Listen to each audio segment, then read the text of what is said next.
Everyone in the underground knew one rule about Holden Cross's fortress: stay away from the eastern courtyard after dark. The massive cane corso that prowled those grounds had sent 3 intruders to the hospital and turned 2 experienced dog handlers into quivering wrecks who refused to speak about what they'd witnessed. Phantom wasn't just a guard dog. He was a 130-pound embodiment of controlled violence, black as midnight with amber eyes that tracked movement like a predator calculating kill trajectories. The security team maintaining Cross's 18-acre compound had learned to give the beast a 20-foot radius at all times. Steel chains meant to restrain him lay in twisted fragments across the courtyard stones, snapped like holiday ribbon during one of his territorial displays. Concrete feeding bowls built to withstand industrial abuse had been shattered by jaws that could generate over 700 pounds of pressure per square inch. Even the mansion's most hardened enforcers, men who'd committed acts that haunted lesser souls, crossed themselves when walking past the courtyard's iron gates. Holden Cross had hand-selected Phantom from an Italian breeder specializing in protection animals for high-value clients who operated outside legal boundaries. The dog arrived at 6 months old, already displaying the territorial aggression and unwavering loyalty that made Concorsos legendary. 2 years of intensive training by a former military handler had refined Phantom's instincts into something approaching supernatural awareness. The dog could detect intruders before electronic surveillance picked up their heat signatures, his behavioral responses calibrated to eliminate threats with mechanical efficiency. The crime lord controlled operations spanning 3 states, his influence reaching into city council chambers and federal courtrooms with equal effectiveness. Politicians returned his calls within minutes, and rival organizations had learned through painful experience that crossing Cross meant consequences that extended across generations. Yet for all his power over human affairs, Holden maintained a peculiar respect for Phantom's dominion. The eastern courtyard belonged entirely to the dog, and even its owner approached with careful deliberation and specific commands. On this particular winter evening, temperatures dropped toward freezing, and security protocols ran on heightened alert due to recent territorial disputes with competing organizations. The delivery entrance on the compound's southern perimeter had a gap barely wide enough for a grown man's arm to pass through. A defect scheduled for repair had been deprioritized amid more pressing security concerns. What slipped through that gap at 7:43 p.m. was something far smaller and infinitely more unexpected. Security cameras captured the thermal signature first, a small form moving with purpose rather than the erratic patterns of wildlife. The guard monitoring feeds in the second-floor security hub initially dismissed it as a neighborhood cat, until the figure emerged into floodlight illumination. What appeared on his screens made him reach for the emergency alert button with hands that suddenly wouldn't cooperate properly. A child, no more than 7 years old, walked across the frosted lawn with directional certainty of someone following a map only she could see. Her coat was 3 sizes too large, held closed with duct tape where buttons should have been. Her shoes left mismatched prints suggesting they'd been salvaged from different sources. The guard's spine turned to ice as he registered her trajectory, a straight line toward the eastern courtyard. Phantom's growl resonated through the mansion's stone foundation, a sound that registered below conscious hearing, but triggered primal responses in everyone within range. Guards who'd served in combat zones felt their adrenal systems spike, hands moving toward weapons they knew would be useless. The girl showed no awareness of her danger, no hesitation in her steady approach toward gates that separated manicured lawn from courtyard's deliberately sparse terrain. Holden Cross was reviewing financial reports in his second-floor office when his head of security burst through the door without knocking. The man's face had gone pale beneath his permanent tan, and he was already pulling up security feed on the tablet he thrust toward his employer. Cross took the device, his expression shifting from irritation to sharp focus as he registered what was unfolding in real time on his property. The crime lord moved with controlled speed that belied his tailored suit and polished appearance, taking stairs 2 at a time while maintaining predatory grace. His mind raced through scenarios and countermeasures, calculating responses to threats he couldn't yet define. But when he burst through the mansion's rear entrance into the frigid evening air, all his strategic planning evaporated. Phantom stood in the courtyard's center, every muscle in his powerful frame coiled with aggressive intent, teeth exposed in a display that would have sent wolves retreating. The cane corso's hackles were raised to maximum extension, making his already imposing size appear even more formidable. That low, continuous growl had escalated to something approaching a roar. 4 guards flanked Holden, weapons drawn despite knowing bullets would likely reach the child before stopping the dog. The girl had somehow entered the courtyard proper, though the gate remained closed, a mystery for later investigation if anyone survived to conduct it. She stood 15 feet from Phantom, directly in his kill zone, with no barrier between fragile human flesh and unleashed canine aggression. Her small hands hung at her sides, not raised in surrender or defense. Her face held an expression Holden couldn't immediately categorize, something beyond fear or foolishness. For 3 suspended heartbeats, the tableau held, child and beast locked in confrontation, that physics and common sense dictated, could have only one outcome. Guards held their breath, weapons trained but useless, while Holden felt something unfamiliar clawing at his chest. Genuine helplessness. The evening air seemed to press down with physical weight, winter's cold forgotten in the heat of absolute focus on those 15 feet. Then the girl's lips moved, and a single word cut through Phantom's growling with the precision of a surgical blade through tissue. The word was too soft for observers to distinguish, meant only for the dog's ears, but its effect was instantaneous and absolute. Phantom's entire body language transformed as if someone had thrown a switch in his neural wiring. The aggressive stance collapsed, muscles releasing tension. The 130-pound cane Corso dropped to his belly with shocking speed, powerful legs folding beneath him as he crawled forward like a supplicant approaching sacred ground. Holden watched in stunned disbelief as his supposedly untouchable guard dog placed his massive head beneath the child's tiny hand. Amber eyes closed with something that looked disturbingly like relief, like recognition of someone he'd been waiting for. The girl's fingers disappeared into Phantom's black fur. The guards remained frozen, weapons still trained on a threat that had somehow transmuted into impossibility before their eyes. Holden felt his tactical mind struggling to process what 2 years of expensive training and carefully cultivated aggression had been undone by a single word. The silence that followed Phantom's transformation was somehow more oppressive than his earlier growling, filled with questions that demanded answers none of them possessed. Holden approached slowly, each step measured and deliberate, acutely aware that he was entering territory where his authority meant nothing compared to whatever connection had just manifested. Phantom's eyes opened as his master drew near, but the cane Corso made no move to leave the child's side. The dog positioned his bulk as a barrier between her and all others, a protective stance that spoke of instincts deeper than training. The girl's eyes met Holden's across the remaining distance, and the crime lord found himself cataloging details with analytical precision he applied to evaluating threats. She couldn't weigh more than 40 pounds soaking wet, malnutrition evident in the hollow spaces beneath her cheekbones. Her wrists appeared too fragile to support even her diminished body weight. But those eyes held something that transcended physical vulnerability, a depth of experience that shouldn't exist in someone so young. Her lips were chapped and bleeding at the corners, evidence of exposure to elements without adequate protection or nutrition to maintain basic cellular repair. The coat engulfing her small frame bore stains that told stories of sleeping in places no child should know existed. Her hair hung in matted tangles that suggested weeks without access to basic hygiene facilities. Yet she stood with Phantom's head under her hand as if she'd been born to command respect from creatures designed to inspire terror. Holden stopped 10 feet away, maintaining distance that wouldn't trigger protective responses from the dog who'd apparently assigned himself new duties without consulting his legal owner. His security team had fanned out in a loose semicircle, weapons lowered but ready, their training warring with the evidence before them. The crime lord's mind worked through possibilities, discarding explanations that didn't account for the absolute nature of the transformation he'd witnessed. "What's your name?" Holden asked, his voice carefully modulated to project authority without aggression, the tone he used when negotiating with parties who held unexpected leverage.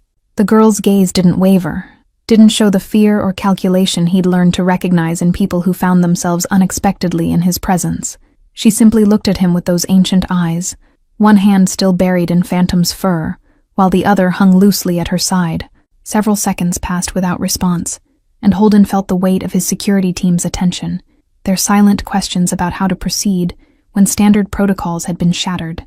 Phantom remained motionless, except for the steady rise and fall of his breathing, completely relaxed in a way the crime lord had never witnessed. The courtyard's floodlights cast harsh shadows across the scene, turning it into something from a fever dream where logic had taken temporary leave. "How did you get onto my property?" Holden tried again, rephrasing his approach when the first question yielded only silence. The girl's expression shifted slightly, not quite a smile, but something that suggested she found his confusion almost understandable, given his limited perspective. Her free hand moved to join the first in Phantom's fur, and the dog's eyes closed again. A rumble of contentment emerged from his chest that sounded nothing like his earlier territorial warnings. One of the guards shifted his weight, a nearly imperceptible movement that nonetheless drew Phantom's immediate attention. The amber eyes snapped open, fixing on the guard with intensity that froze the man mid-motion. But the aggression that should have accompanied that focus was absent, replaced by something more akin to protective assessment. The message was clear. The girl was under Phantom's protection, and any perceived threat would be evaluated through that lens. Holden raised his hand, signaling his team to maintain absolute stillness, his tactical mind recognizing that they'd entered a situation where traditional power dynamics had been suspended.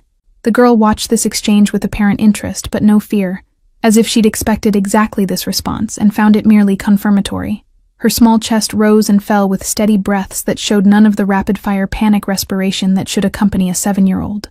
"Keva," she said finally, her voice barely above a whisper but carrying clearly in the courtyard's acoustics, designed to amplify sound for security purposes. The single word hung in the frozen air, a name that meant nothing to Holden, but apparently meant everything to Phantom. The dog's tail began moving in slow sweeps across the courtyard's stone surface, a gesture of recognition that the crime lord had only seen displayed in his own presence. Holden processed this new information, adding it to the growing list of impossibilities that had accumulated in the past 5 minutes. The name wasn't common, carried ethnic origins he couldn't immediately place, and did nothing to explain how this malnourished child had waltzed through his security perimeter. More importantly, it didn't explain why Phantom had responded to her with instant submission that contradicted every behavioral pattern established over 2 years. "Kiva," Holden repeated, testing the name on his own tongue, watching for any additional reaction from either girl or dog. Phantom's ears swiveled toward the sound, but the beast made no move, remaining in his protective position with the contentment of someone who'd found something long lost. The girl's expression didn't change, didn't acknowledge the repetition as anything significant. She simply continued stroking Phantom's fur, with movements that suggested deep familiarity. The crime lord's analytical mind cataloged the physical evidence before him. The girl's extreme malnutrition suggested months on the streets, yet her clothes, while filthy, weren't torn or shredded by extended exposure. Her hands, now visible in the floodlights, showed calluses consistent with manual labor or survival activities, but her nails, though dirty, weren't broken or damaged. She'd been living rough, but not for so long that irreversible damage had set in. The timeline mattered, though he couldn't yet articulate why. "When did you last eat?" Holden asked, shifting his tactical approach from interrogation to assessment, recognizing that the girl represented a puzzle that required different tools than he typically employed. Kiva's eyes flickered briefly toward the mansion's lit windows, a glance so quick he almost missed it.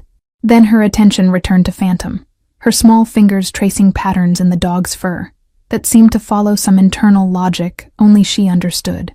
"Yesterday," she said, the word emerging with the same soft clarity as her name, but this time accompanied by information that triggered Holden's protective instincts in ways he hadn't anticipated. Yesterday meant she'd gone over 24 hours without food, while navigating a city whose winter temperatures could kill the unprepared. The fact that she'd somehow traveled to his compound, breached his security, and maintained enough presence of mind to approach Phantom spoke to survival skills far beyond her apparent age. Holden made a decision that surprised him, even as he vocalized it, turning to his head of security with instructions that would have seemed impossible 5 minutes earlier. "Get Dr. DuPont here now. Tell her it's urgent, but not an emergency with Phantom. There's a child who needs medical evaluation." The guard hesitated, years of training warring with the unprecedented nature of the situation. But Holden's expression brooked no argument, and the man pulled out his phone. Kiva watched this exchange with the same calm assessment, her hands never stopping their movement through Phantom's fur, the connection between girl and dog so absolute it seemed to exist outside normal physical laws. The crime lord found himself wondering what word she'd spoken, what single syllable had contained enough meaning to override months of conditioning. More importantly, he wondered how a 7-year-old homeless child knew it when even he, Phantom's owner, had never discovered such a key. Dr. Celeste Dupont arrived within 20 minutes, her silver Mercedes navigating the compound's security protocols with the ease of someone who'd made this journey dozens of times before. She emerged from the vehicle wearing casual evening clothes that suggested she'd been called away from personal time, her dark hair pulled back in a practical ponytail. The French-Canadian veterinarian had treated Phantom since the dog's arrival from Italy, establishing professional boundaries with Holden that never quite masked her disapproval of his occupation. Celeste's stride across the lawn toward the courtyard carried the confidence of someone who'd faced down aggressive animals in far more precarious circumstances than manicured criminal estates. But her steps faltered when she registered the scene before her, Phantom lying in complete submission beneath a child's hand, Holden and his armed guards maintaining cautious distance. Her professional mask slipped momentarily, revealing genuine shock before training reasserted itself, and she moved forward with renewed purpose. "Mr. Cross, your man said there was a child needing medical attention, but he failed to mention she'd apparently domesticated your attack dog," Celeste said, her accent thickening slightly as it always did when she encountered situations outside her prepared protocols. She approached Keva with the same careful deliberation Holden had employed, but her focus was purely clinical, assessing the girl's physical condition, with eyes trained to spot distress signals in creatures who couldn't vocalize pain. Keva looked up at Celeste's approach, and something shifted in her expression that Holden couldn't quite interpret. Not fear, but perhaps wariness mixed with hope. The look of someone who'd learned that adults rarely meant safety, but occasionally represented resources. Phantom's eyes tracked the veterinarian's movement, but the dog remained relaxed, apparently having decided that anyone approaching slowly and without aggression posed no threat. Celeste knelt 6 feet from girl and beast, maintaining professional distance while her trained gaze catalogued damage. "My name is Dr. Dupont, but you can call me Celeste if that's easier," the veterinarian said, her voice dropping to the gentle register she used with frightened animals, apparently deciding that the same approach might work with traumatized children. "I'm a doctor for animals, which means I'm very good at noticing when someone isn't feeling well. Would you mind if I came a bit closer to make sure you're okay?" Keva's response was to look down at Phantom, as if consulting with the dog about whether this new arrival could be trusted, a gesture so natural it suggested deep familiarity with using animal instincts as guidance systems. The cane corso's tail swept once across the stone, apparently communicating approval, and Keva's small head nodded. Celeste moved forward those final feet, her movements smooth and non-threatening, until she was close enough to begin proper assessment without touch. "When did you last have something to drink?" Celeste asked, noting the extreme chapping of Keva's lips and the slight sunken quality around her eyes that indicated dehydration. The girl's answer was immediate this time, as if the veterinarian's presence had somehow made communication easier than it had been with Holden. "This morning, from the fountain at the park." The specificity of the response told Celeste that Keva had been living rough long enough to develop routines around public water sources. The veterinarian's hand moved slowly toward Keva's wrist, telegraphing her intention to check pulse and temperature through touch, giving the girl time to refuse if needed. Keva didn't pull away, but Phantom's eyes opened to track the contact with protective vigilance that suggested his submission extended only to Keva herself. Celeste's fingers found the pulse point, counting beats that came too fast, feeling skin that burned with the dry heat of fever from prolonged exposure and insufficient nutrition. "She's running a temperature and showing signs of advanced malnutrition," Celeste said, directing her words toward Holden while keeping her attention on Keva, her clinical assessment overriding whatever personal feelings she held about the crime lord.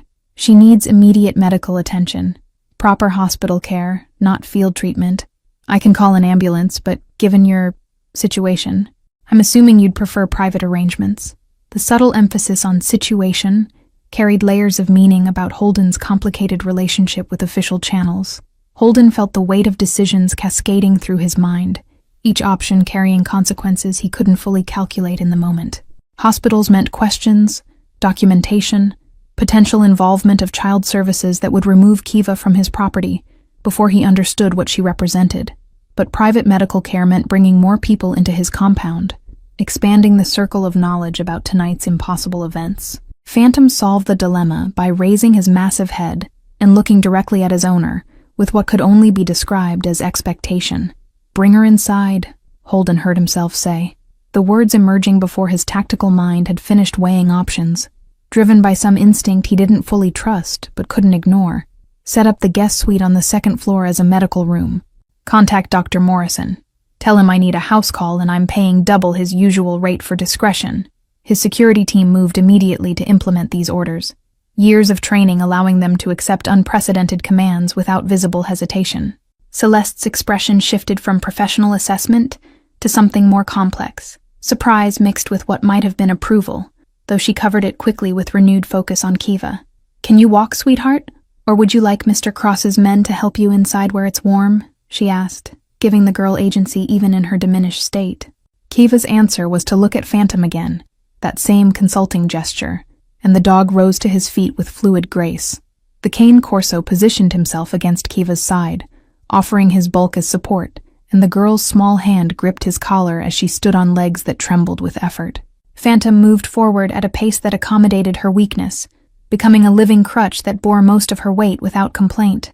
Holden watched this coordination between girl and beast, seeing patterns of prior familiarity that couldn't be explained by their brief courtyard encounter. The procession toward the mansion's entrance took on surreal quality. The homeless child supported by a dog trained to kill, followed by a disapproving veterinarian and a crime lord whose carefully constructed world had been upended by a single whispered word. Guards parted to create a clear path, their weapons holstered now, faces reflecting the same confusion and wonder that Holden felt churning in his chest. The eastern courtyard, designed as a killing ground, had somehow transformed into the birthplace of something he couldn't yet name. As they crossed the threshold into the mansion's warmth, Kiva stumbled slightly, her legs finally surrendering to exhaustion and fever. Holden moved without thinking, catching her before Phantom could react, lifting the girl with shocking gentleness for someone whose hands had orchestrated violence across 3 states. She weighed almost nothing, her small body burning with fever against his chest. Kiva's eyes met his for a long moment, and Holden saw something there that made his breath catch. Recognition, but not of him. Recognition of something he represented, some role he was being called to fill without having auditioned for the part. Dr. Morrison arrived 40 minutes later, his silver hair and expensive briefcase marking him as the kind of physician who catered to clients requiring absolute discretion. He'd treated various members of Holden's organization over the years, asking no questions about knife wounds or bullet grazes that never appeared in official records. But his expression upon entering the guest suite showed genuine concern rather than his usual professional detachment at the sight of Kiva lying on imported sheets that cost more than most families spent on rent. Celeste had already begun preliminary treatment, establishing an IV line with practiced efficiency, despite working outside her veterinary specialty.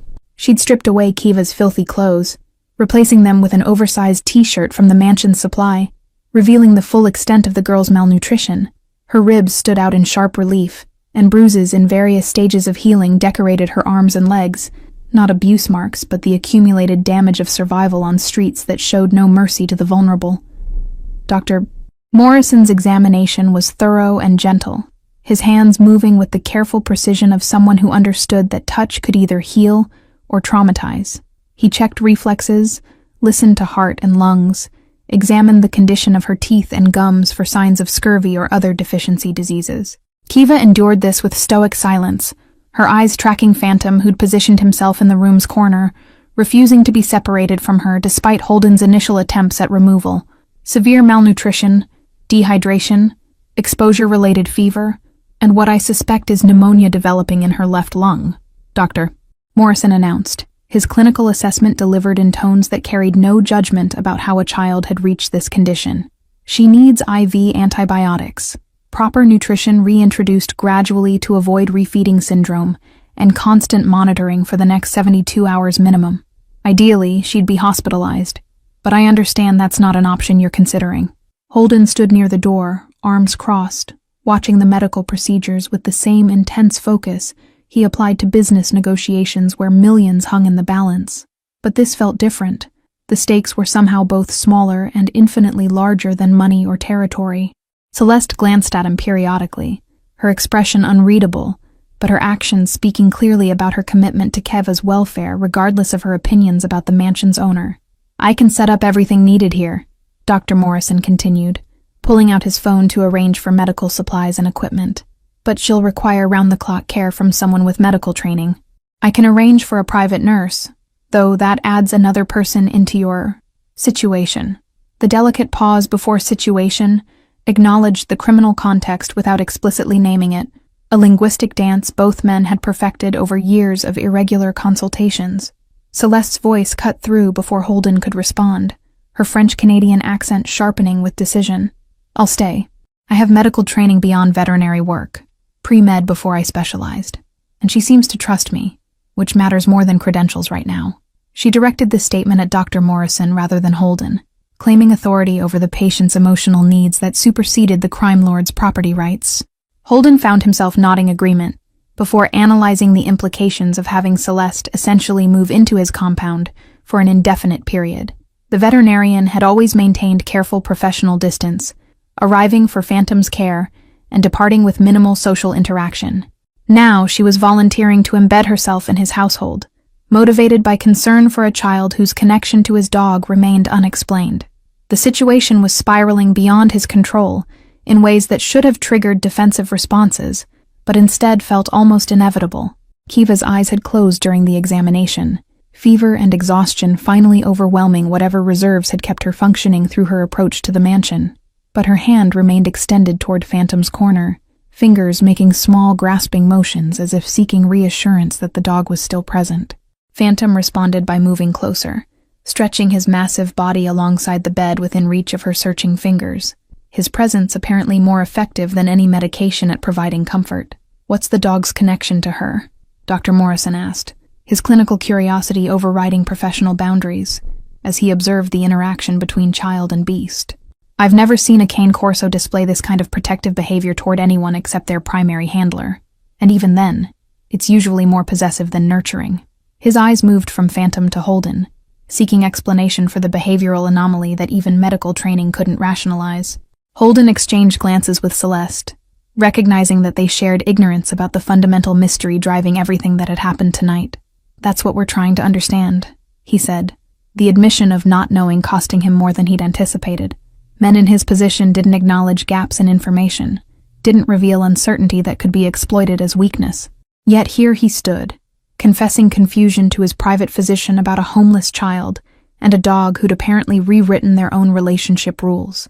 Dr. Morrison packed his examination equipment with methodical precision, leaving behind supplies and detailed instructions for Kiva's care over the coming days. "I'll return tomorrow morning to reassess her condition. Call me immediately if her fever spikes above 103 or if she shows any respiratory distress. The pneumonia is early stage, but it can progress rapidly in someone this compromised." He paused at the door, adding with unusual directness, "She's lucky you brought her inside. Another night on the streets in her condition would likely have been fatal." The word lucky hung in the air after Dr. Morrison's departure, its implications reverberating through Holden's consciousness. Luck implied chance, random occurrence, but nothing about Kiva's arrival felt random. She'd navigated directly to his compound, bypassed security protocols that had repelled professional infiltrators, and spoken a word that rewrote Phantom's behavioral programming. Whatever had brought her here operated according to logic he didn't yet understand, but couldn't dismiss as mere fortune. Celeste began organizing the medical supplies Dr. Morrison had left, transforming the guest suite into a functional hospital room with the efficiency of someone comfortable in crisis situations. She set up monitoring equipment, prepared medication schedules, arranged the IV bags on their stand with practiced precision. Holden watched her work, noting how she moved around Phantom without fear, accepting the dog's presence as non-negotiable rather than attempting to assert human authority over the space. "I'll need access to a kitchen for preparing appropriate meals as she begins eating solid food," Celeste said, without looking at Holden, her focus on adjusting Kiva's IV flow rate. "And I assume you have security footage of how she actually got onto the property? Understanding her physical capabilities before collapse might help predict her recovery trajectory." The questions were framed as professional necessities, but Holden detected underlying curiosity about the mystery that had drawn them all into this unprecedented situation. "I'll have the kitchen staff briefed and the security footage compiled," Holden replied, moving toward the door but finding himself reluctant to leave the room where so many impossibilities had concentrated. He paused at the threshold, watching Kiva's small chest rise and fall with labored breaths, while Phantom maintained his vigil. "Why did you really volunteer to stay? You've made your disapproval of my business clear enough over the years. This goes beyond professional obligation." Celeste's hands stilled on the medical equipment, and for a long moment, she didn't respond, her back still turned to him. When she finally spoke, Her voice carried layers of meaning that went beyond the simple words. Because that child trusted an animal that was trained to kill, and the animal remembered something worth protecting. That kind of connection doesn't happen by accident.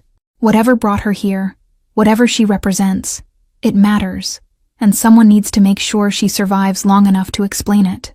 Holden descended to his office, where his head of security had compiled footage from 16 different cameras, tracking Kiva's approach to the compound. The timeline began at 6:47 p.m. when thermal sensors first detected her presence 3 blocks away, moving with purposeful direction rather than the wandering patterns of typical homeless individuals. She'd walked past 2 other wealthy estates without pause, her trajectory locked on Holden's property with navigational certainty that suggested prior knowledge of the address.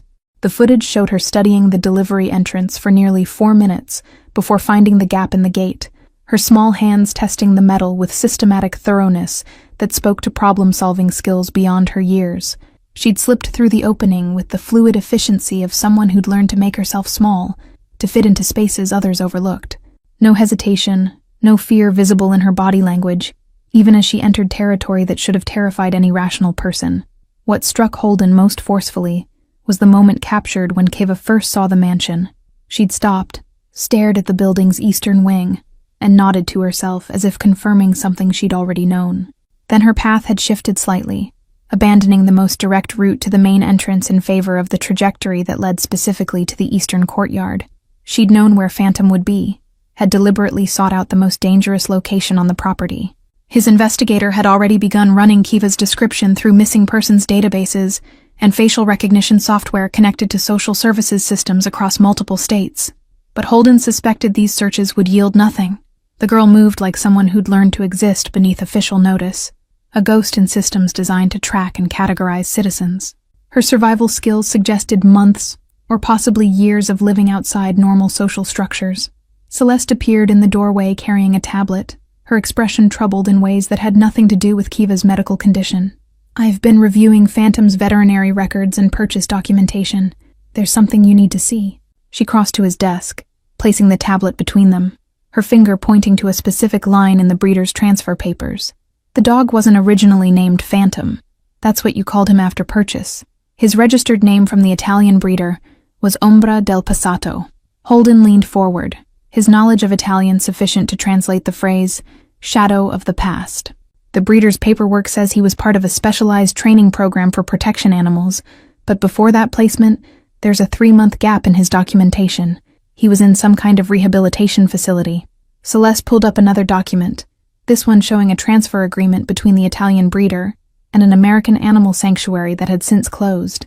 The sanctuary operated illegally out of a converted warehouse in the industrial district, Celeste continued, her research having obviously progressed rapidly during the hour she'd spent with Kiva upstairs. It was run by a couple who specialized in rehabilitating traumatized animals, abuse cases, fighting ring survivors, creatures that other facilities had given up on. They were shut down by the city after a fire 6 months ago. Both owners died in the blaze. The implications crashed through Holden's consciousness like physical impact, pieces of the impossible puzzle suddenly arranging themselves into patterns that made terrible sense. Phantom was at that sanctuary, and if the couple had a child, he didn't need to finish the sentence. Celeste's expression confirmed she'd already followed the same logical thread to its devastating conclusion. "I called a contact at the fire marshal's office," Celeste said, her voice dropping to the subdued tones reserved for discussing tragedy. The couple who died were named David and Sarah Okonkwo. They had a 7-year-old daughter who was listed as deceased in the fire. Her body was never recovered, but the assumption was that she'd been consumed by the flames. Her name was Kiva. Holden stared at the security footage frozen on his screen, the image of a small figure approaching his gates with such determined purpose. Not a random homeless child seeking shelter, but a girl who'd spent 6 months searching for one specific thing that had survived the fire that took her parents, a dog who remembered her. She called him by his original name. That's what she whispered in the courtyard. Not Phantom, but whatever nickname they used at the sanctuary. "Ombra," Celeste confirmed, pulling up yet another document. This one a photograph from the sanctuary's archived social media presence before the fire. The image showed a younger, thinner Phantom being held by a small girl with gap-toothed smile and bright eyes that held none of the haunted depth Holden had seen tonight. The caption read, "Kiva and Ombra making progress." This sweet boy is finally learning to trust again. The date stamp placed the photos 7 months prior. The transformation in Phantom suddenly made complete sense. The dog hadn't been reacting to a stranger, but recognizing someone he'd believed dead. Someone whose loss had likely contributed to the aggressive behavior that made him such an effective guard animal. His training hadn't been overridden by a magic word, but by memory stronger than conditioning, by loyalty that transcended the months of separation and violence he'd experienced since leaving the sanctuary. Holden felt something unfamiliar stirring in his chest as he absorbed this information, not the strategic calculation he applied to most situations, but something rawer and more human. Kiva had survived her parents' deaths, lived on streets for half a year, and somehow tracked down the one living thing that connected her to the life she'd lost. The courage and desperation required for such a journey was beyond anything he'd encountered in his criminal career. "Does she know her parents are dead?" Holden asked, the question emerging before he'd consciously decided to voice it. Celeste shook her head slowly, her expression carrying the weight of knowledge that would need to be delivered carefully. "She hasn't spoken about them yet. Either she's still processing the trauma, or she's in denial about what happened. Either way, we'll need to address it eventually, but not while she's fighting pneumonia and malnutrition. I want complete background on the fire. Official reports, insurance investigations, everything," Holden said, his mind shifting into the operational mode he understood better than emotional territory. "If there's any question about how it started, any indication of arson or foul play, I need to know. And I want to know what happened to the other animals from that sanctuary, where they were placed, if any others survived besides Phantom." Celeste studied him with an expression that mixed surprise and calculation, as if reassessing conclusions she'd reached about his character over years of professional interaction. "Why does it matter to you? She's just a homeless child who happened to find your dog. You could turn her over to social services. Let the system handle her recovery and placement. Why are you involving yourself in something that has nothing to do with your business?" The question hung between them, demanding honesty Holden rarely offered anyone. He looked at the frozen image of Kiva on his screen, remembering the weight of her fevered body in his arms, the way Phantom had looked at him with expectation rather than submission. Because that dog changed his entire nature to protect her. And if a creature trained to kill can recognize something worth preserving, maybe I should pay attention to what he sees that I'm missing. Holden returned to the guest suite near midnight to find Celeste dozing in the chair beside Kiva's bed, medical charts balanced on her lap, and exhaustion evident in the lines around her eyes. Phantom remained alert despite the late hour, his massive head resting on the bed's edge within inches of Kiva's hand. The dog's eyes tracked Holden's entrance, but showed none of the territorial aggression that usually marked his responses to nighttime movements within the compound. Kiva's fever had broken slightly according to the monitors, her temperature dropping from dangerous heights to merely concerning levels.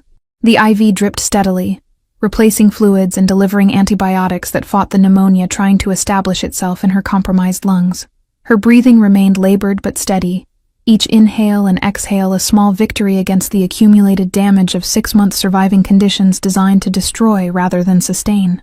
Holden moved quietly to avoid waking Celeste, but the veterinarian stirred anyway, her eyes opening with the instant alertness of someone trained to respond to emergencies regardless of sleep deprivation. "Her vitals are stabilizing," Celeste reported softly, her professional mask slipping back into place. "Dr. Morrison's antibiotic choice seems to be working. If she makes it through the next 48 hours without complications, she should recover physically, though the psychological trauma is another matter entirely.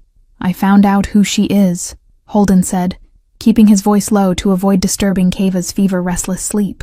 He pulled up the sanctuary photo on his phone, showing Celeste the image of the girl and dog in happier circumstances. Her parents ran the animal sanctuary where Phantom, Umbra, spent 3 months in rehabilitation. They died in the fire that shut the place down. She's been on the streets ever since, apparently searching for him. Celeste took the phone, studying the photograph with an expression that cycled through shock, grief, and something approaching awe. She spent 6 months looking for one dog among all the animals that must have been scattered from that sanctuary? How did she even know he'd ended up here? Her questions voiced the same puzzles that had been circling through Holden's mind since discovering Kiva's identity. "I don't know yet, but I will," Holden replied, taking back his phone and pocketing it. "I've got people researching the sanctuary's records, tracking where all the animals were placed. Maybe she'd been systematically searching through adoption and sales records, or maybe she heard street talk about my compound's guard dog. Either way, she found him, and he remembered her despite everything that happened since they were separated. They stood in silence for several moments, watching Keva's small chest rise and fall, while Phantom maintained his vigil with the patience of a creature who'd finally found what he'd been missing. The room felt heavy with accumulated significance, as if the universe had contracted to focus all its attention on this one recovering child, and the connections radiating outward from her presence. "What happens when she wakes up?" Celeste asked, her voice carrying genuine uncertainty rather than her usual professional confidence. "When she's strong enough to talk, to process where she is and what brought her here, you can't keep her hidden indefinitely. There are legal issues, custody questions, not to mention the psychological support she'll need after losing her parents and living rough for 6 months." Holden had been avoiding these practical considerations, letting the immediate medical crisis take precedence over longer-term planning.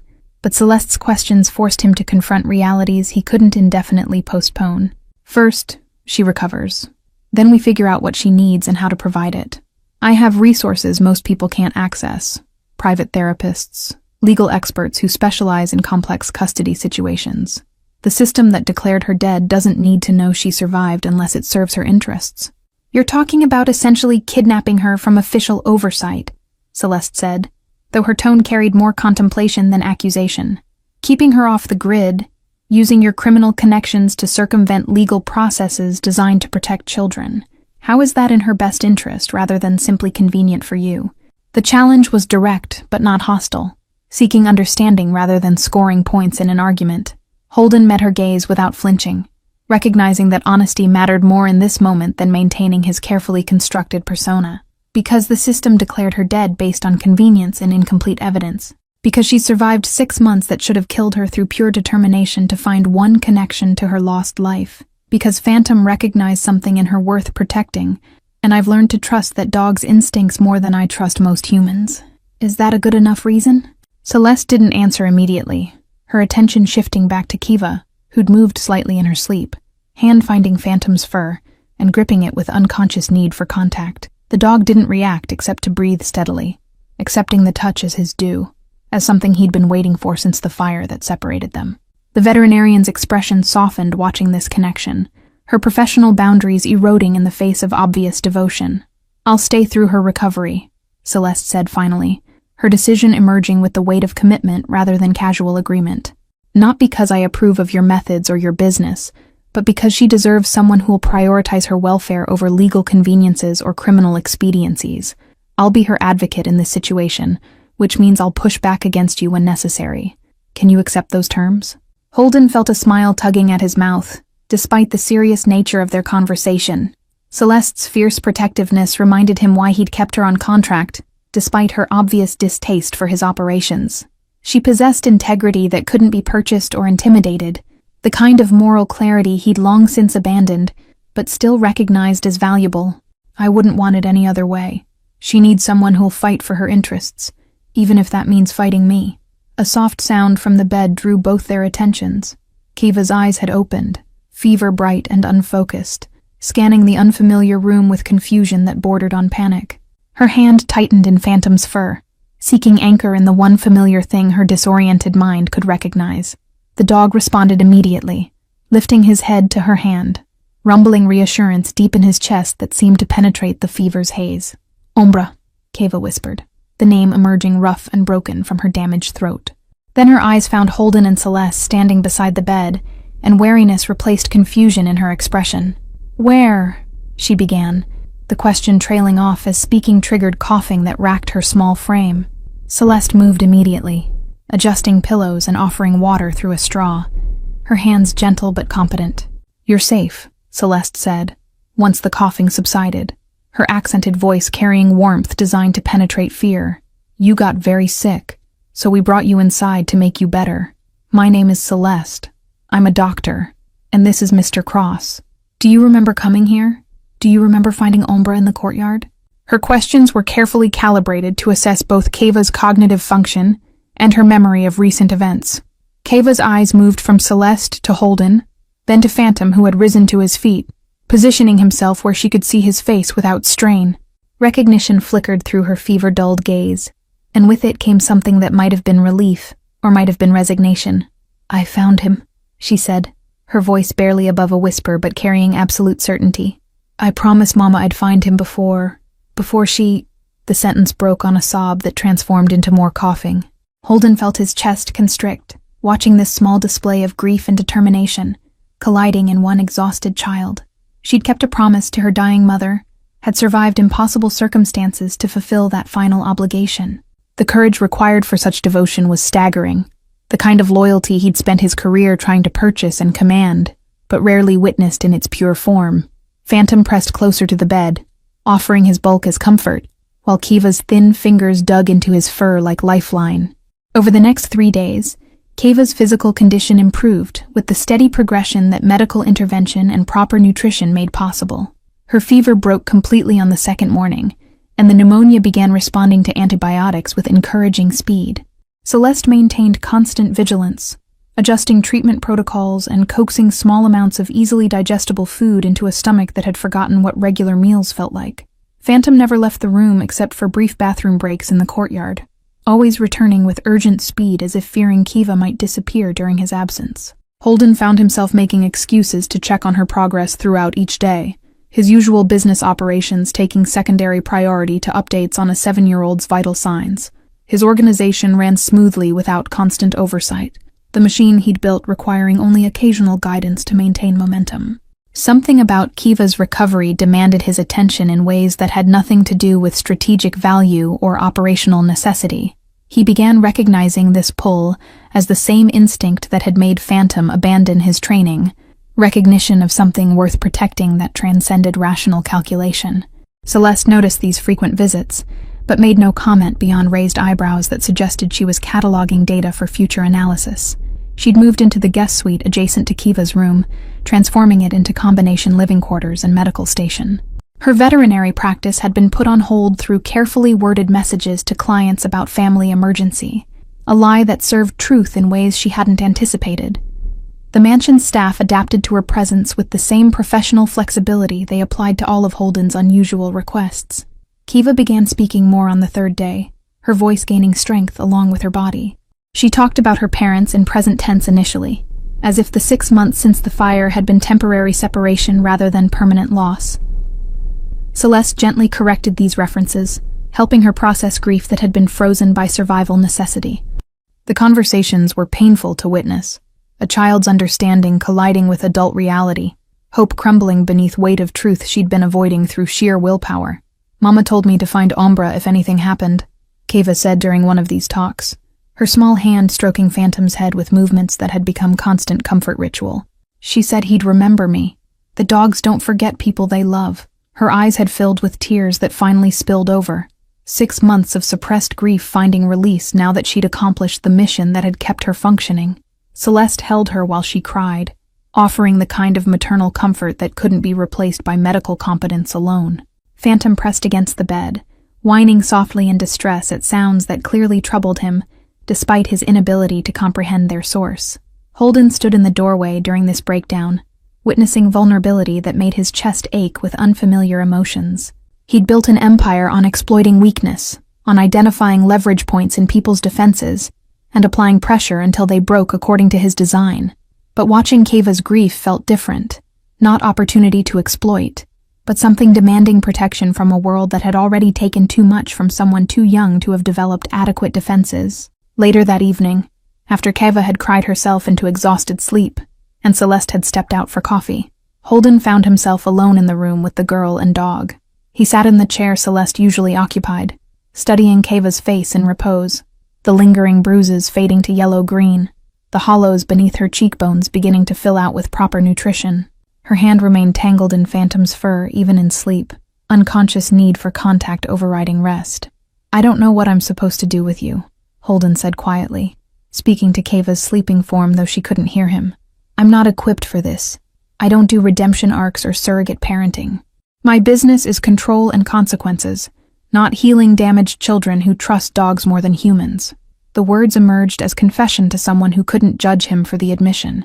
Phantom's amber eyes opened, fixing on Holden with an expression that might have been reproach or might have been expectation. The dog had made his choice clear. Kiva mattered more than training, more than loyalty to the master who'd purchased him. Holden felt challenged by that stare, as if the animal was demanding he rise to standards that had nothing to do with criminal success or accumulated power.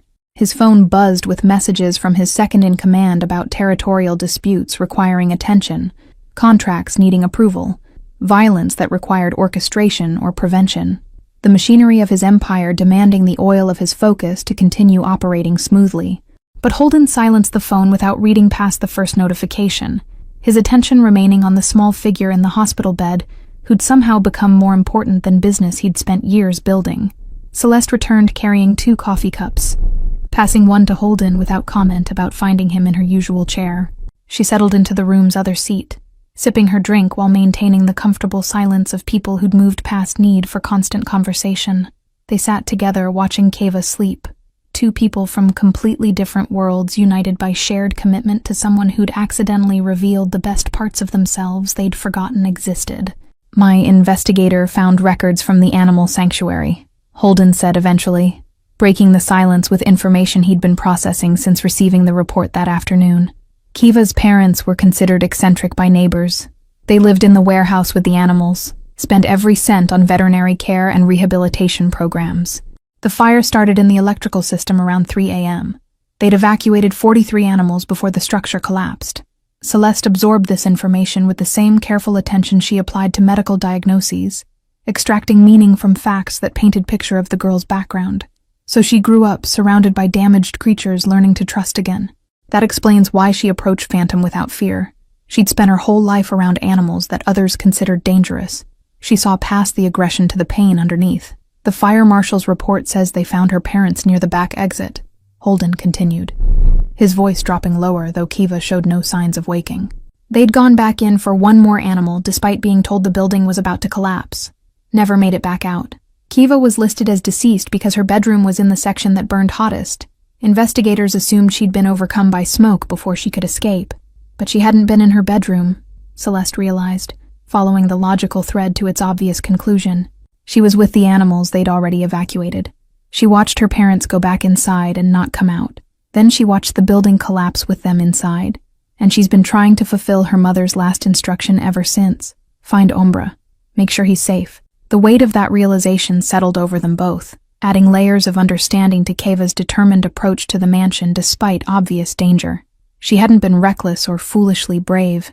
She'd been completing a mission that gave purpose to survival that might otherwise have felt meaningless. Finding Phantom meant honoring her parents' life work, proving their deaths hadn't been entirely in vain, because at least one of their rescued animals had found safety.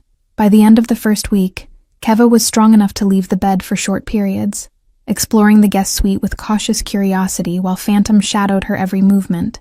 She touched everything with careful reverence, as if the luxury surrounding her existed in a different reality than the one she'd inhabited for 6 months. Celeste encouraged this exploration, recognizing that reclaiming agency over her environment was a crucial step in psychological recovery. Holden had his legal team researching custody options and bureaucratic pathways that might allow Kiva to remain in his care without triggering system intervention. The challenge was substantial. Single man with criminal empire seeking to adopt child officially declared dead, whom he'd effectively kidnapped, by not reporting her survival to authorities. His lawyers approached the problem with the same creative interpretation of regulations they applied to his business operations. Meanwhile, the mansion staff had begun treating Keva's presence as permanent fixture, rather than temporary anomaly. The cook prepared child-friendly meals tailored to her recovering digestive system, and the head housekeeper had quietly acquired age-appropriate clothing in Keva's size. No one had explicitly stated that she was staying, but the infrastructure supporting that assumption built itself through accumulated small actions that acknowledged reality before it had been officially declared. Celeste watched these developments with mixed feelings. She didn't fully articulate even to herself. Her initial commitment to staying through Kiva's medical crisis had evolved into something more complex, investment in the girl's long-term welfare that went beyond professional obligation. She'd begun imagining futures for Kiva that included stability, education, the kind of childhood that had been stolen by fire and circumstance. But she also recognized the moral complications of those futures being built inside a crime lord's fortress. What happens when she's fully recovered? Celeste asked Holden during one of their late-night conversations that had become routine over the past week. They sat in his study while Kiva slept upstairs under Phantom's vigilant guard, the quiet hours after midnight, creating space for discussions too complex for daytime. You can't keep her hidden forever. Eventually someone will notice. A neighbor, a delivery person, someone who will ask questions you can't answer without exposing the whole situation. Holden swirled whiskey in his glass, studying the amber liquid as if it contained answers to questions that had no easy solutions. My lawyers think they can establish legal guardianship through family court, if we construct the right narrative. Claim I've been caring for a distant relative's child after parents died, that proper channels were followed but paperwork was delayed. Judges in this city owe me favors. Not ideal foundation for custody, but better than the alternatives. You're talking about corrupting the legal system to legitimize kidnapping, Celeste said, though her tone carried more resignation than accusation. She'd crossed enough ethical lines in the past week that moral high ground had become difficult terrain to claim convincingly. What happens if she grows up and realizes her whole life was built on lies and manipulation? That the man she trusted was actually a criminal who bent laws to keep her because it suited his purposes? The question hit harder than Holden wanted to acknowledge, striking at insecurities he'd been avoiding through focus on immediate logistics. Then I hope she'll understand I did the best I could with limited options. That keeping her safe mattered more than perfect adherence to systems that declared her dead without proper investigation. Is that good enough?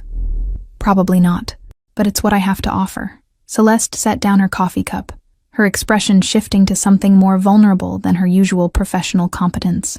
Why does this matter so much to you? I've watched you operate with calculated detachment for years.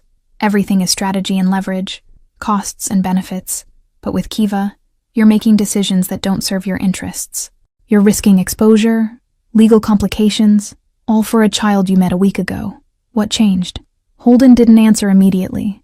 Recognizing that honesty required excavating motivations he'd been avoiding examining too closely.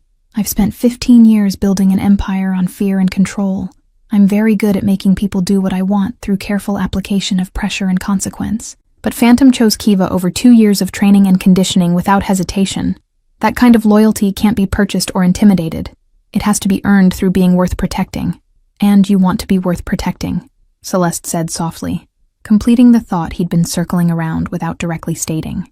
You want to believe you're more than the sum of your criminal operations, that you're capable of being someone a damaged child and devoted dog can trust. This isn't about saving Kiva. It's about proving to yourself that you're still savable. The accuracy of her assessment was uncomfortable in ways that made Holden want to retreat behind defensive walls he'd constructed over years of operating in spaces where vulnerability meant death. But something about Celeste's steady gaze and the late hour and the accumulated weight of the week stripped away usual protections. Maybe, he admitted. Or maybe I just recognize that she's already lost everything once. Letting the system take her means she loses everything again. I have resources to prevent that. Using them seems like minimum requirement for being even marginally decent. A soft sound from the doorway made them both turn. Kiva stood in the entrance wearing oversized pajamas that belonged to one of the mansion staff. Phantom pressed against her side in protective formation. Her eyes were red-rimmed from recent tears, and her expression carried the fragility of someone who'd woken from nightmares that memory wouldn't release. I had a bad dream, she said, voice small and uncertain, in ways that daytime bravery usually disguised. Celeste rose immediately, moving toward Kiva with arms extended in invitation rather than demand. Come here, sweetheart. Let's get you back to bed. But Kiva's eyes had fixed on Holden, studying him with intensity that felt like judgment, or assessment, or perhaps simple curiosity about the man whose house she'd invaded and whose life she'd disrupted through the simple act of survival. Are you going to make me leave? Kiva asked, the question emerging with directness that bypassed social niceties children usually learn to employ. When I'm better, are you sending me away to people who don't know Ombre? To places where he can't come? Her hand tightened in Phantom's fur, the gesture revealing what mattered most. Not her own comfort or safety, but maintaining connection to the dog who represented her last link to parents and home. Holden felt the weight of that question pressing down with physical force, aware that his answer would establish foundation for whatever relationship developed between them. Lies or reassurances that might prove false later would poison any trust she was considering extending. I'm trying to figure out how to keep you both safe and together, he said, choosing honesty over comfort. It's complicated because I'm not exactly model guardian material, but I promise I won't separate you from Phantom. Whatever happens, wherever you end up, he goes with you. Kiva processed this response with the same careful consideration she'd applied to approaching Phantom in the courtyard, weighing risks against potential rewards, calculating whether trust was gamble worth taking. Mama said good people keep their promises even when it's hard. Are you a good person? The question was delivered without judgment. Simple request for information that would help her navigate uncertain territory. The question hung in the air, while Holden struggled with answers that couldn't be reduced to simple affirmation or denial. I'm trying to be better than I have been, he said finally, offering truth that was more complex but perhaps more honest than she'd expected. I've done things I'm not proud of, hurt people who probably didn't deserve it, but I keep my promises, and I'm promising you now that Phantom stays with you no matter what. Kiva studied him for several more seconds, then nodded as if reaching conclusion that satisfied whatever criteria she'd been applying. Okay, I believe you. The simple declaration carried weight beyond its brevity. Trust extended with the same courage she'd shown approaching a supposedly vicious dog.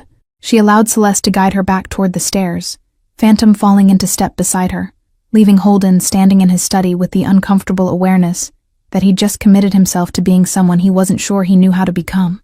Celeste paused at the doorway, looking back at Holden with expression that mixed approval with lingering concern. Children are remarkably perceptive about authenticity. She knows you're struggling with this, but she also knows you're being honest about that struggle. Don't make me regret believing you'll follow through. The warning was delivered gently, but contained steel that reminded him why he'd valued her integrity, even when it complicated his operations. After they'd gone upstairs, Holden remained in his study, staring at his reflection in the window that overlooked the eastern courtyard where everything had begun. 7 days ago, his biggest concern had been maintaining territorial control and managing rival operations. Now he was researching family court procedures and making promises to a traumatized 7-year-old about providing the stability her ruined life desperately needed. The transformation felt both absurd and somehow inevitable, as if Kiva's arrival had been designed to demolish carefully constructed walls between the man he'd become and whoever he might have been under different circumstances. His phone buzzed again with business requiring attention, violence needing orchestration, the machinery of his empire grinding forward with or without his constant supervision. But Holden found himself thinking about Kiva's question, "Are you a good person?" and recognizing that whatever answer he wanted to give, it would be determined by actions rather than intentions. Being good wasn't about avoiding criminal operations he'd already committed to, but about how he chose to exercise power in circumstances where someone vulnerable depended on him to be better than convenient. 2 weeks after Kiva's arrival, she was strong enough to venture outside with Phantom, the two of them exploring the mansion's grounds with the joy of prisoners granted unexpected freedom. Holden watched from his office window as girl and dog raced across the lawn, her laughter carrying through glass barriers that had never seemed quite so isolating before. Celeste supervised from nearby, her presence ensuring safety while allowing Kiva the independence she needed to reclaim agency over her own existence. The investigation into the sanctuary fire had yielded disturbing information that Holden's team presented during a private meeting. The electrical failure that started the blaze showed signs of deliberate tampering, though the original investigation had been cursory enough to miss evidence that more thorough examination revealed. The sanctuary had been operating illegally, but not harmfully, saving animals that shelters and rescue organizations had deemed beyond saving. Someone had wanted them shut down permanently, the kind of thorough elimination that suggested professional work rather than random tragedy. Holden's investigator had traced financial records showing that the warehouse property had been purchased immediately after the fire by a development company connected to one of his rival organizations. The sanctuary had been occupying valuable real estate in an area being gentrified, and its eccentric operators had refused multiple buyout offers. The fire had solved a problem that legal channels hadn't resolved quickly enough, though proving this connection would require resources and time he wasn't sure he wanted to invest. But the information changed context around Kiva's survival and her parents' deaths, transforming random tragedy into calculated murder that had almost succeeded in eliminating the entire family. Telling Kiva that her parents hadn't just died but had been killed required consultation with Celeste about psychological impact versus right to truth. They agreed to wait until she was stronger, until the foundation of her recovery was solid enough to withstand additional trauma without collapsing back into survival mode that had nearly killed her. Meanwhile, Holden's legal team had constructed guardianship framework that would withstand scrutiny assuming cooperative judges and minimal investigation. The narrative positioned him as distant family friend, who'd been contacted by neighbors after the fire, who'd been searching for Kiva through private channels, while official investigation had declared her dead. Documentation had been carefully backdated and filed through channels that established paper trails supporting this fiction. It wasn't bulletproof, but it was sufficient for systems that preferred convenient explanations over complicated truth. Celeste had her own decisions to make about how long she'd remain embedded in Holden's compound as Kiva's primary caregiver. Her veterinary practice couldn't be indefinitely postponed, and the professional life she'd built existed separately from the one developing in the mansion's guest wing. But she found herself reluctant to leave, invested in Kiva's welfare in ways that went beyond temporary crisis response. The girl needed stability and consistency, things that required commitment rather than passing involvement. "I've been thinking about Kiva's education," Celeste said during one of their evening discussions that had become essential ritual. "She'll need schooling, socialization with other children, experiences beyond this compound. Home tutoring could work initially, but eventually she'll need broader engagement. Have you considered how that works given your lifestyle?" The delicate phrasing acknowledged complications that couldn't be ignored indefinitely. Holden had been avoiding this question along with dozens of others that long-term custody entailed.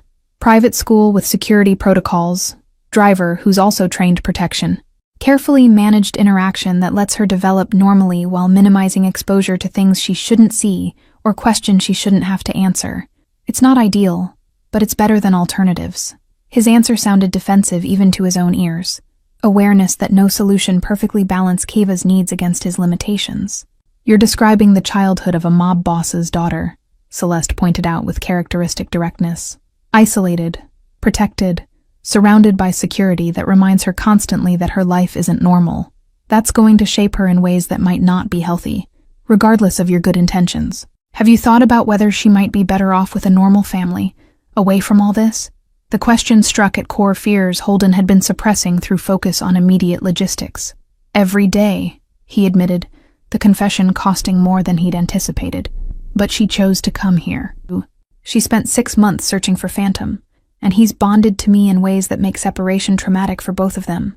Breaking that connection to give her normal childhood means taking away the one thing that's keeping her anchored. That doesn't seem like better option." Celeste's expression softened slightly, recognizing the genuine dilemma beneath Holden's rationalizations. "Then we need to make sure this environment doesn't damage her further. That means boundaries between your business and her life, therapy to process trauma she's survived, and people around her who'll prioritize her welfare over your convenience. I'll stay as long as she needs me, but you need to understand I'm here for her, not for you. If I think this situation is harming her, I'll intervene regardless of your wishes." "I wouldn't expect anything less," Holden said, meaning it more than she probably believed. "You're right to be protective. She needs someone who'll push back against me when necessary. I'm new at this, and probably going to make mistakes. Having you here means those mistakes might get caught before they cause permanent damage." The admission of inadequacy was uncomfortable but necessary, establishing foundation for collaboration rather than conflict. They sat in comfortable silence for several minutes, watching security monitors showing Kiva and Phantom exploring the grounds under floodlights that turned evening into artificial day. The girl was teaching the dog tricks he'd never learned during combat training, and Phantom was performing them with enthusiasm that erased his previous reputation as untouchable predator. The transformation in both of them was remarkable. Girl learning to trust again. Dog remembering gentleness that training had suppressed but not eliminated. "She's going to ask about the fire eventually," Celeste said quietly. "About what really happened and why. The truth about it being arson. About someone deliberately killing her parents. That's going to require answers you may not want to give, because those answers lead to questions about what you do and how you operate. Are you prepared for her to know who you really are?" Holden had been avoiding this inevitability, along with all the others that long-term custody entailed. "No, but I don't think being prepared is possible. She'll find out eventually, regardless of what I tell her or hide from her. Kids aren't stupid, and she's sharper than most. Best I can do is try to be honest when she asks, and hope that honesty counts for something when she's old enough to understand the full implications." A notification on his phone interrupted their conversation. The guardianship hearing had been scheduled for the following week, expedited through judicial connections that turned months-long processes into days. The message included briefing documents about what to expect, how to present the situation, which questions would likely arise, and how to answer them in ways that satisfied legal requirements without exposing uncomfortable truths. It was theater, carefully choreographed performance where everyone knew their roles and outcomes had been predetermined through channels that existed outside official procedures. Celeste read his expression correctly, understanding without explanation that bureaucratic machinery had been set in motion. So it's happening. She'll officially become your ward, your responsibility in eyes of legal system. After that, there's no easy way to undo this. If you change your mind, or decide it's too complicated, you'll be committed to seeing this through until she's an adult, or circumstances change dramatically.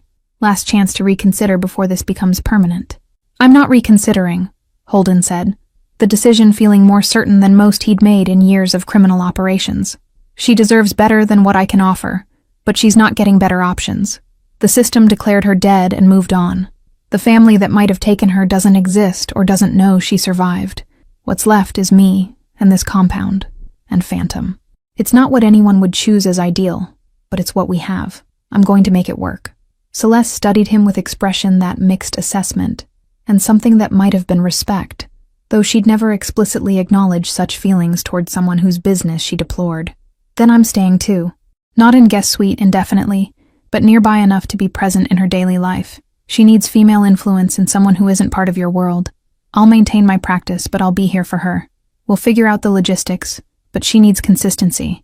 That's non-negotiable. The pronouncement carried weight beyond its practical implications, establishing that Celeste was choosing to embed herself in his household not through obligation, but through genuine commitment to Keva's welfare.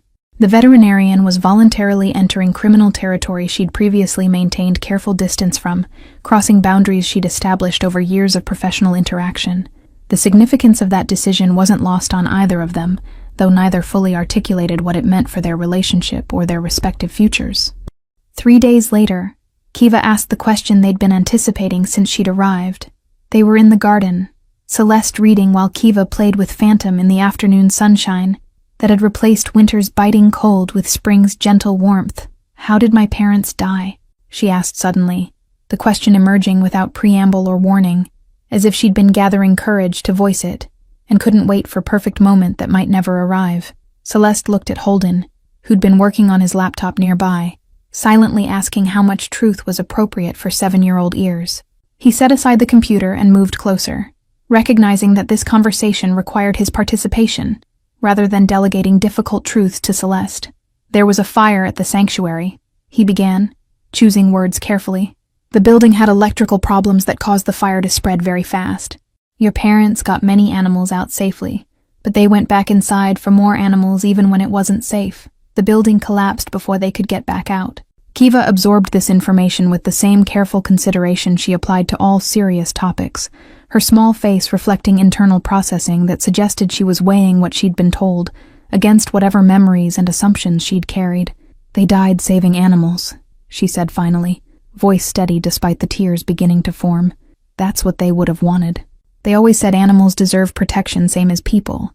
They kept their promise even when it was hard." The echo of her earlier question to Holden, "Are you a good person?" resonated through her statement about her parents' final actions. They'd been good people who'd kept promises even when it cost everything, and now she was evaluating everyone against that standard. Holden felt the weight of that measurement, aware that his ability to honor commitments made to her would determine whether he deserved the trust she was extending. "They loved you very much," Celeste added gently, moving closer to provide physical comfort while maintaining space for Keva to process independently. "And they would be so proud of how brave you've been, how you survived and found Umbra just like your mama told you to. You kept your promise to her, and that matters more than you probably understand." The affirmation seemed to break something loose in Keva, and she cried with the abandon of someone finally safe enough to release emotions that survival had required her to suppress. Phantom pressed against her, offering his bulk as anchor, while she grieved with the intensity that 6 months of delayed mourning required. Holden watched this display feeling helpless in face of pain he couldn't fix through application of resources or tactical planning. But Celeste's hand found his, squeezing briefly in gesture that acknowledged his presence mattered even when he couldn't actively solve the problem. They stood together while Keva cried, providing the stable foundation she needed to fall apart safely, knowing someone would be there when she was ready to rebuild. That evening, after Keva had exhausted herself and fallen asleep with Phantom curled on the bed beside her, Holden and Celeste sat in his study discussing the guardianship hearing scheduled for the following week. The paperwork was complete, the narrative established, and the judge had been carefully selected for his willingness to accept convenient explanations over thorough investigation. It should be a straightforward process, but both of them felt anxiety about outcomes that couldn't be completely controlled. "She trusts you," Celeste observed, her tone carrying weight that transformed simple statement into something more significant. "Despite everything she's been through, despite the strangeness of this situation, she's decided you're worth trusting. That's a gift, and it's also a responsibility that goes beyond legal guardianship. You'll be the primary male figure in her life, the one she'll measure all other men against. The example you set now determines who she becomes. That's terrifying power to hold over someone's development." Holden understood the magnitude of what Celeste was articulating, having spent weeks grappling with implications that extended far beyond immediate crisis response.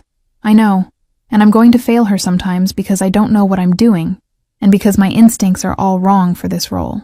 But I'm going to try, and I'm going to keep trying even when it's hard.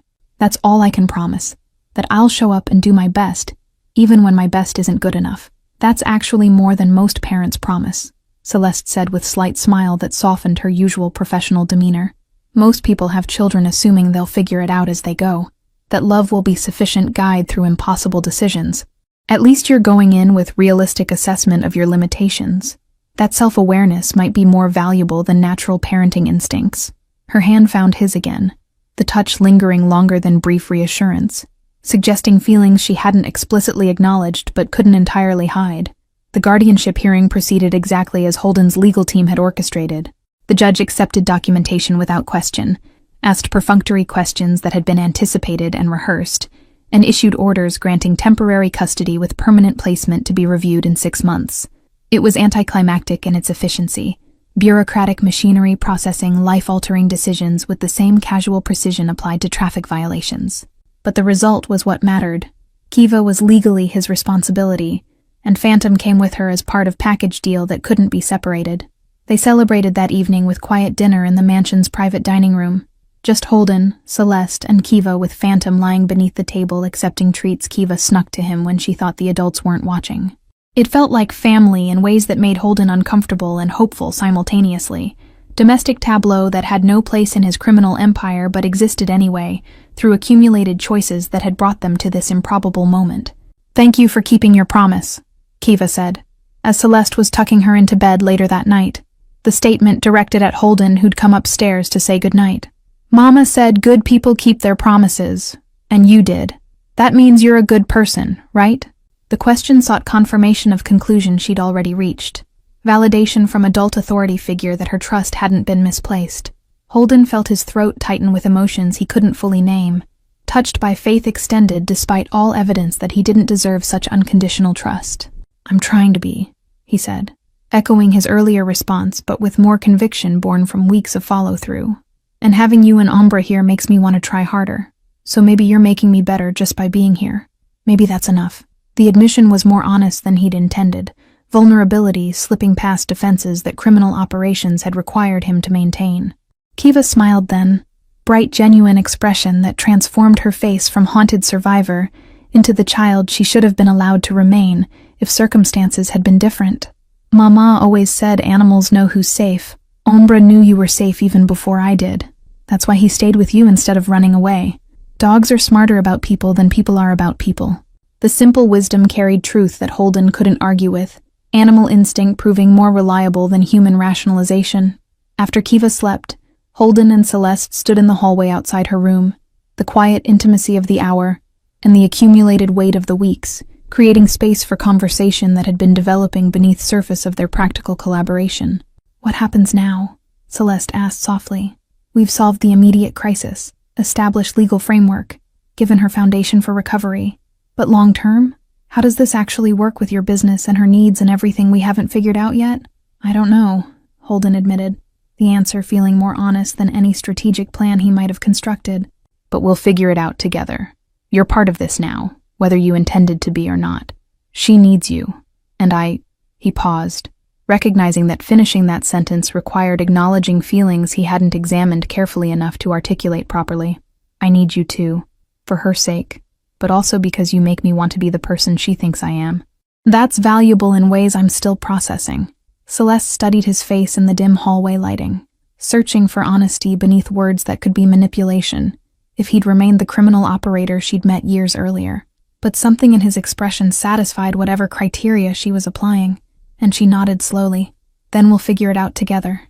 But if this is going to work, you need to understand I'm not just hired help or temporary solution. If I'm staying, I'm actually staying, as part of her life, and by extension, part of yours. That comes with expectations about how you operate and what I'll accept. We clear? Crystal clear, Holden confirmed, recognizing that Celeste was claiming permanent space in his household and his life with same fierce protectiveness she'd shown toward Kiva from the beginning. The veterinarian was establishing boundaries and expectations that went beyond professional relationship, suggesting future he hadn't anticipated, but found himself hoping for despite all the complications it entailed. I can work with those terms. Actually, I think I prefer them to the alternative of you leaving once Kiva's recovered. She needs you. We both do. 6 months after that night in the hallway, the mansion had transformed from fortress into something resembling home. Kiva thrived under combined care of Holden and Celeste, attending private school where she excelled academically, while maintaining healthy suspicion of easy friendships that trauma had taught her to question. Phantom remained her constant companion, the dog's presence reassuring both her and Holden that the connection that had brought them together remained strong, despite normalized routines that replaced initial crisis. Holden's business continued with same efficiency it always had, but his priorities had shifted in ways that his organization adapted to rather than resisted. Violence became last resort rather than preferred tool. Negotiations replaced confrontations where possible, and he'd begun systematically withdrawing from operations that posed greatest legal risk. The transformation wasn't sudden or complete, but the direction was clear. He was building toward legitimacy not because he feared consequences, but because Kiva deserved guardian who could attend school functions without risking arrest. Celeste had moved permanently into the mansion's west wing, maintaining her veterinary practice from newly constructed facility on the grounds while serving as Kiva's primary caregiver when Holden's business required his attention. Their relationship had evolved beyond professional collaboration into partnership that neither had explicitly defined, but both understood extended beyond Kiva's needs. They moved around each other with comfortable familiarity of people building shared life from accumulated daily choices that created foundations stronger than dramatic declarations. One evening, Holden found Kiva in the eastern courtyard where everything had begun, sitting with Phantom and talking to him in the quiet voice she used for conversations she thought were private. He approached silently, not wanting to interrupt, but curious about what she was saying to the dog who'd been her salvation, and her connection to parents she'd lost. "I told Mama I'd find you," Kiva was whispering, her small hand stroking Phantom's head with the gentle rhythm that had become ritual. "I kept my promise, and now we have a family again, even if it's different. I think she'd be okay with that. I think she'd like Holden and Celeste. They keep their promises too." Holden felt tears threatening for the first time in years, moved by casual acceptance of the family they'd built from impossible circumstances and accumulated choices that had led them all here. He'd entered this situation through accident and obligation, maintaining distance while managing crisis that fell into his lap without invitation. But somewhere along the way, distance had collapsed into genuine connection that transcended strategic benefit or calculated advantage. He'd become the person Kiva needed him to be, because she'd believed he could, before he'd believed it himself.